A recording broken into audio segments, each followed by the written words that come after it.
How much exercise do you really need to do to be healthy? And what's a realistic exercise plan for busy women? And this can apply to men too, but when you're juggling a career, a family life, or you have young kids, or it's just the daily to-dos and busyness, finding time for fitness can be really challenging.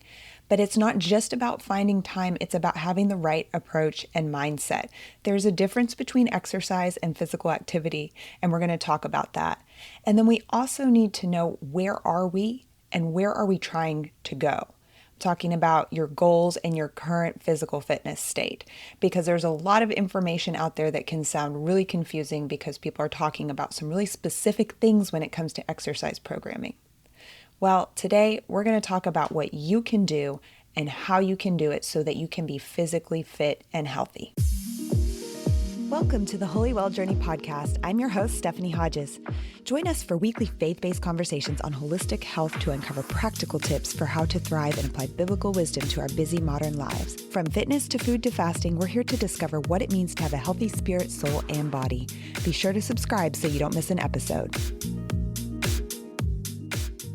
So when it comes to our fitness, I think it's important to clarify what that means.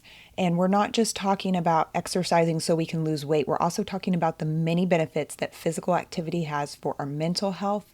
It's been shown to mitigate symptoms of depression and many other neurological disorders. It's so important for healthy aging. And that's from a mental standpoint. It's for preventing cognitive decline, but then also, of course, so that you're healthy and strong so that you can do things into old age, so you can continue to live by yourself and just complete activities of daily living. We don't want to take that for granted. Then there's the fact that so many people these days are suffering from just chronic pain. And of course, overweight and obesity does play a role in this, with 70% of Americans being overweight and obese. Yes, that puts a lot of pressure on our joints and also contributes to a lot of other metabolic disorders within the body. We're talking about our internal health here.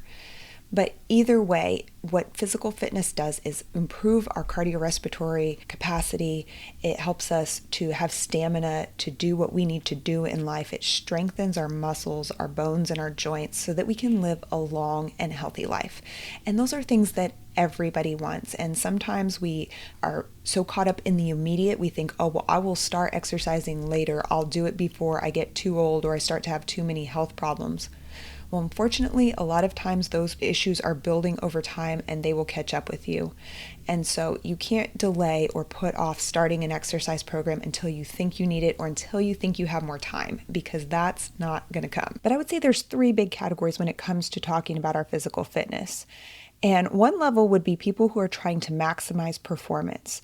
This would be athletes or people who are already fit and in shape, but their goal is to run their mile faster. It's their max bench press or other types of lifts, or it's to really get stronger and put on muscle. And that's a specific group of people who probably have been exercising consistently for many years. And their goals are really pinpointed, they're really targeted. Another group would be people who just need more focus and structure in their program. Maybe they're exercising a little bit here and a little bit there, but they don't really feel like they're getting results because their plan is not specific, it's not tailored, and it's not progressive. We can talk about that a little bit too, but that might be for a future podcast, because the group of people that I really want to talk to in this particular episode is those who are having a hard time just getting a consistent exercise or workout schedule in place. And if that might be you, it's good to know that in 2020, only 24% of adults over the age of 18 were meeting physical activity guidelines for Americans for their aerobic and muscle strength activities. Only a quarter. So that means 75% of people are just not meeting that bare minimum recommendation. And I'm going to tell you really quick what that is, what we're talking about. The CDC's basic physical activity guidelines are a good starting point. They say that adults need at least 150 minutes of moderate intensity aerobic activity each week, plus muscle strengthening on 2 or more days a week. So what that breaks down to, 150 minutes of moderate intensity activity is 30 minutes a day, 5 days a week. And a moderate intensity level is just getting the heart rate elevated. It doesn't have to be an all-out sprint, but it needs to be more than just a casual walking from the car to the store. So the other thing about that though is that those 30 minutes can be broken up into 10-minute chunks into like micro workouts. And we have a blog post about that we can link to. You can even break that time down even smaller into 10-minute segments. But that can be challenging for people to do and to remember. It's often easier for people to just get it done in 30 minutes. Now, when it comes to the majority of clients I work with as a health and wellness coach, they're not in those phases of trying to maximize their exercise routine. It's actually extremely hard for most people, as busy as they are, to commit to this formal exercise on a consistent and weekly basis. But I want to pause here too and talk about something that's really important, and that's the difference between physical activity and exercise. Physical activity is just that basic activity that happens throughout our day and life. And of course, people with manual jobs, that's a lot easier for them to get that in. But over time, we have become increasingly sedentary, and even worldwide. One study shows that approximately 31% of the global population over age 15 engages in insufficient physical activity. And that's a known cause contributing to death. And some reasons for this are a lot less, of course, manual labor in our jobs. So many more people have sedentary desk jobs. It's digital work on the computer. But then there's also been a decrease in leisure time physical activities. And of course, we see this in our kids, right? Where they used to go outside and ride bikes and play tag with the neighbors. Now they're on video games almost all the time. And I know as a mom how hard that is and the different factors that you have to navigate with just safety and the way the world has changed in other respects. But that fact still remains that starting with children, we are engaging in much less leisure time physical activity. And then technology has also contributed to making things a lot easier. You can have a robot vacuum, but vacuuming is actually a great source of activity and burning calories. And even more, I want to talk about this push we have in our modern world to make everything more efficient. And this is where physical activity really comes into play, because a lot of times our mindset has been that we want to make things more efficient, and then we're also always busy and always in a rush. And so maybe we decide to pay someone to mow the lawn or to clean the house, or we decide to order something on Amazon and have it delivered to the door instead of going into the store to go shopping. And while all those things appear to be saving us time, they also mean that so many of those activities that would be naturally built into our day, where we would be walking more and moving more and having a range of movements, are being cut out of our lifestyle. And yes, that might save you time in the short term, but it can really be detrimental in the long term. Now, I know that's not necessarily practical for you to ride your bike to work or completely upend your current lifestyle and your schedule. You've probably come to this place because it's what works for you. And the truth is, you are busy. You do have a lot of things to do. But before we even get into talking about workout programs, let's really think about this fundamental mind shift that movement is good for us. So how do we move more throughout the day? Exercise is this formal time that we dedicate to getting our heart rate up for a sustained period of time. That's building our cardiorespiratory endurance. It's building strength through weight training or body weight exercises or muscular strength training. And then there's also flexibility, mobility, and balance in those types of exercises. And so it is important to be specific about exercising and about pursuing our goals in those areas. But it is equally, or maybe more so, important that we do shift our minds around trying to move more throughout the day. And a good way to picture this is with a physical activity pyramid. And maybe you remember that food guide pyramid that we had growing up in school if you grew up, in the 90s. But a physical activity pyramid is just a good visual. And we have a blog article of one that we've created, and we're going to link to that in the show notes. So I really encourage you to go click on that so you can go see this picture that we're going to be talking about.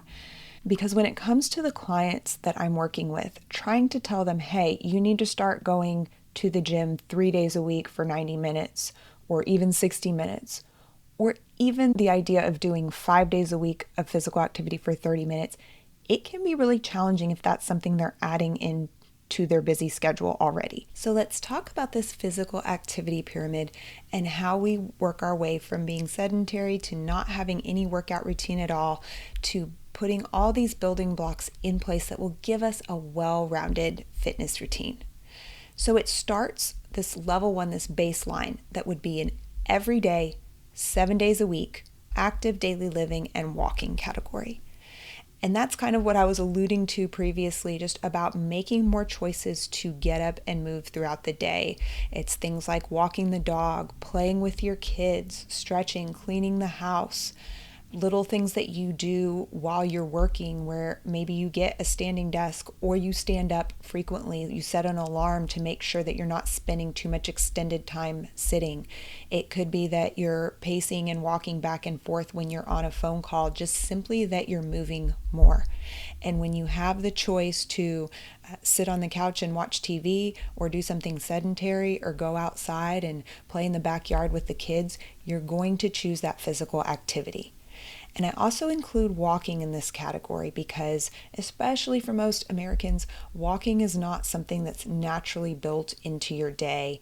In most cases, not all cases. It's often something that we're having to do consciously, and I'm sure you've heard that advice before, that you should park in the back of the parking lot to walk further into the store.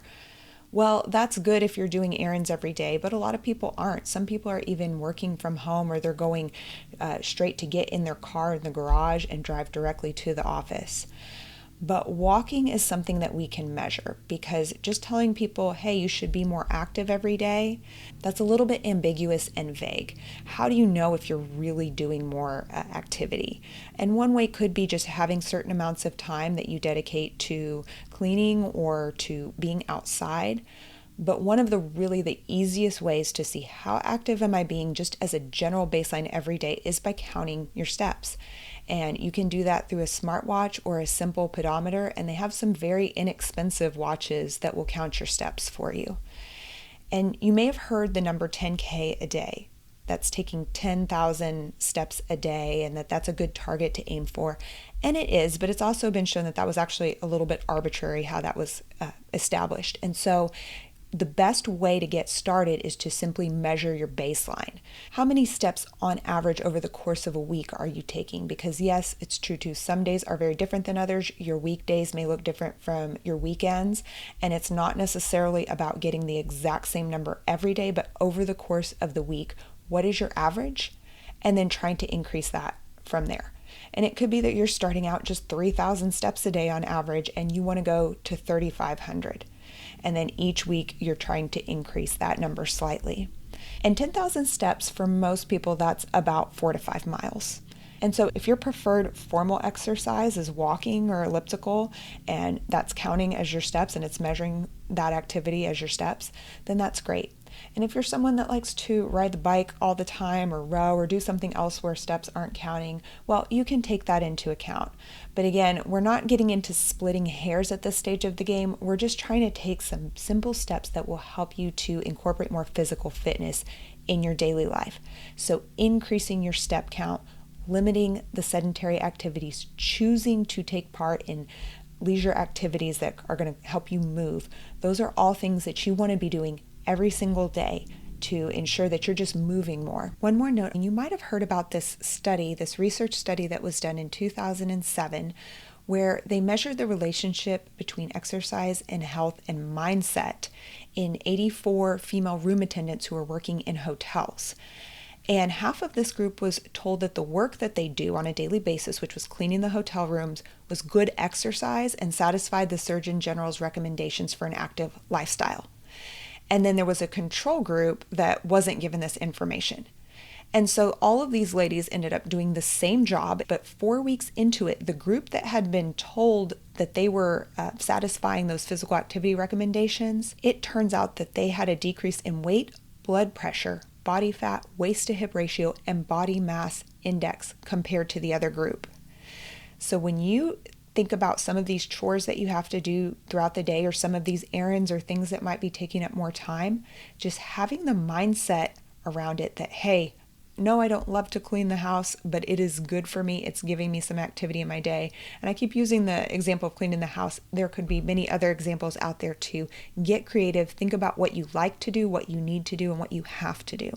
And then simply by changing your mindset around that can have a tremendous impact on your physical health. The second tier in this physical activity period is flexibility and mobility. And the reason why this is so important, although it sounds a little bit boring and it sounds easy to skip, is that so many people suffer from chronic pain and injuries. I've heard it estimated that 80% of people will have back pain at some point within their lives. And there was also a report from the CDC showing that during 2021, an estimated 20.9% of adults experienced chronic pain. And that's a serious condition and a serious measurement of people who are dealing with pain. Could be from a variety of other health conditions that they're experiencing. But then there's also just the day-to-day aches and pains that so many people experience from sitting so much. Affects the back, affects the hips, weakens the glutes, and then of course there's the tech neck that people are getting from being on their phones. And so this idea of flexibility and mobility and balance is that all of your joints would be working through a normal range of motion, that you would have balance in strength, and that you would be able to be mobile and have functional fitness as you age. So you're able to do the things that you need to do to live on your own. And also if you fall, you can get back up again, and you're just having this balance in your life. And so it's something we do typically think of as related to longevity and related to aging, but it's actually a factor at a younger and younger age. And so on one level, it's just preserving our movement, it's reducing our pain, but then it's also about preventing injury, because if you go from a sedentary lifestyle to jumping straight into HIIT classes or CrossFit classes 5 times a week or running, and then you get hurt and then you get injured, then you're just put right back at square one. And so again, I know it might not be the sexiest thing in the world, but making sure that you're doing proper exercises to align yourself, doing proper stretches to put balance into all your muscles is really super important for the long haul, because you're going to be much more effective in the long run if you're not getting those overuse injuries and you're not negatively impacting your joints. And so this requires a little bit of research to learn to make sure that you are doing exercises in the proper way. And I'm also putting this at a lower point on this physical activity pyramid, because if you have gotten injured, it's likely that you've gone to a doctor or physical therapist and they've given you certain exercises to do, things like band work or stretches or back exercises. And it's so important that you continue to do those things to make sure that those issues are fully resolved or that they don't happen again.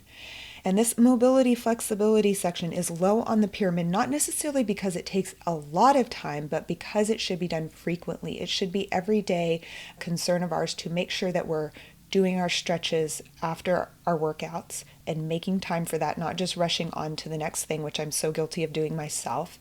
Or it could be just simple stretches and balance exercises that you do first thing in the morning when you wake up to get the blood flowing, or last thing before you go to bed at night. Another way of looking at this and to make it more formal is to do activities like yoga or Pilates, or it's so easy to get on YouTube and look up a 5-minute daily stretch routine for the morning, for the evening, or for whatever particular issue might be for back health, for neck health. You can easily find these quick and very easy and accessible routines. So make sure you're taking that time to just set a strong and healthy baseline for what you do. Then we're going to move on and up to your cardiorespiratory activity, your cardio. And this is what most people think of when they think about exercising. They think about swim, bike, or run, getting on a cardio machine at the gym. And yes, this is super important for our heart and lung function and for just helping our body overall. And in a practical level, making sure that you have stamina and endurance to do the other things you want to do in life without getting winded going up the stairs, or maybe it's a vacation you want to take. And this is the basic CDC guidelines that we talked about. That's 150 minutes a week of moderate intensity physical activity, or 75 minutes a week of vigorous intensity physical activity, or it can be a combination of both.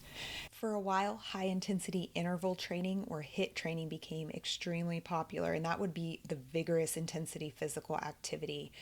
And there were a lot of studies that showed that in these 20 minutes high intensity workouts, you could get great results in a very short amount of time. And while that's true, it's not necessarily the best path for people who are starting from a place of being sedentary.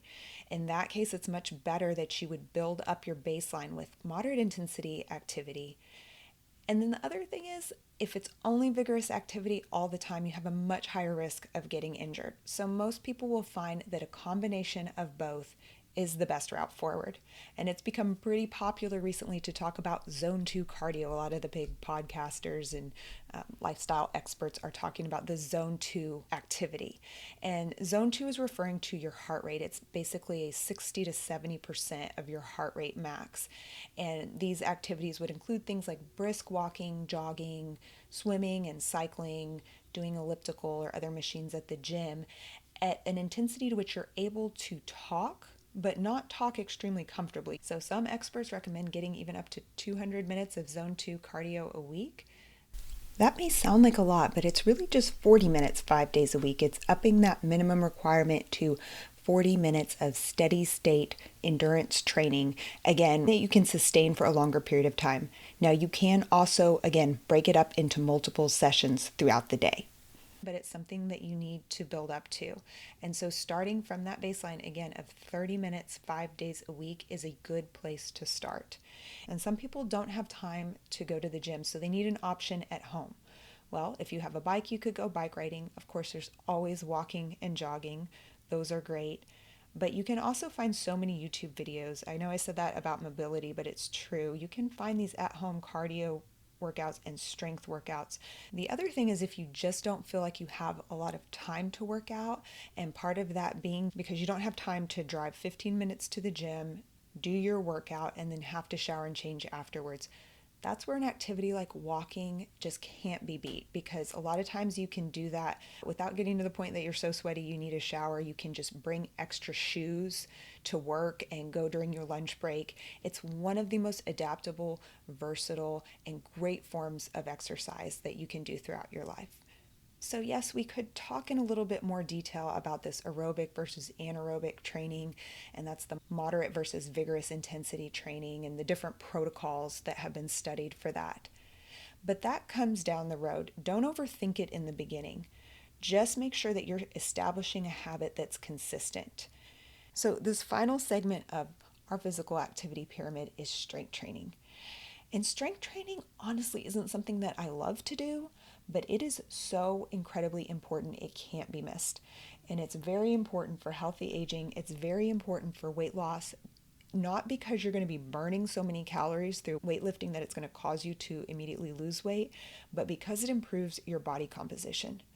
And a big problem with so many people who go on yo-yo diets, on again, off again diets, is that when they're restricting their calories and they're losing a lot of weight, they're usually losing fat and muscle. Then when they're done with that diet and they start going back to normal eating patterns and regaining that weight, they're not regaining equal amounts of fat and muscle, they're regaining fat. And so that's where people can get in a harder and harder cycle over time of weight loss and then regain.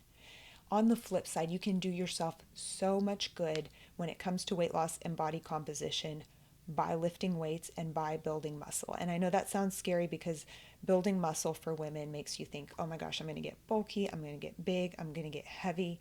But that is really not the case. It's really not possible for women to get big and bulky and build a ton of muscle without really extreme effort of extended periods of weightlifting and then also eating a lot of protein and just a lot of calories in general. So don't be afraid that you're just going to wake up and accidentally gain a bunch of weight. Now, I don't want to get on too far of a tangent about weight loss and body composition. I just want you to know that it really is a positive side effect of strength training, and it's a great mental boost. People who lift weights, male or female, gain so much confidence in being stronger. And so I really want to encourage you through this whole conversation about physical fitness to not just be focused on weight loss, because exercise isn't punishment for eating, and it's not the sole goal of just simply trying to lose weight. It really is a lifestyle habit that impacts you from a physical and mental and emotional health standpoint so much for the better. Okay, so back to strength training. We want to train all the major muscle groups of the body, and those CDC recommendations were to train at least 2 times a week, but you can split this up in different ways. You can do certain body parts on certain days, or you can do a total body strength training routine 2 or 3 days a week, or you can do like an upper body and lower body split and do that 4 times a week. So 2 days a week you're training your upper body, and 2 days a week you're training your lower body. And there's way more routines than this. You can do push-pull muscle groups, and it doesn't really matter how you split it up, just that you're giving appropriate load to your muscles with an appropriate frequency. And so 2 times a week is a good baseline. It's a good place to start. Conventional advice is you want to wait 48 hours in between working the same muscle group. That's every other day. And so that's because your muscles are really repairing and growing stronger when you rest.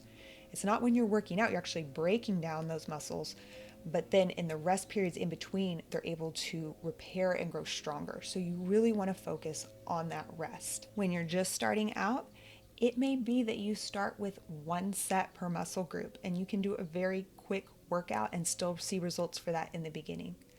But an important principle for strength training is progressive overload. That means you're continuing to challenge those muscles over time. So if you start with doing 1 set of body weight exercises, that means after a couple weeks, you're going to 2 sets of those body weight exercises, then 3 sets of each exercise. Then you're adding dumbbells, and ladies are especially guilty of this. You're not just going to stick with 5-pound dumbbells forever. You're going to be slowly increasing those weights over time. And then you're going to be incorporating more variety of exercises. That's how you're progressing, and you're continuing to challenge your body so you'll continue to see results. But again, in the beginning, whether it's the cardio or whether it's the strength, consistency is most important.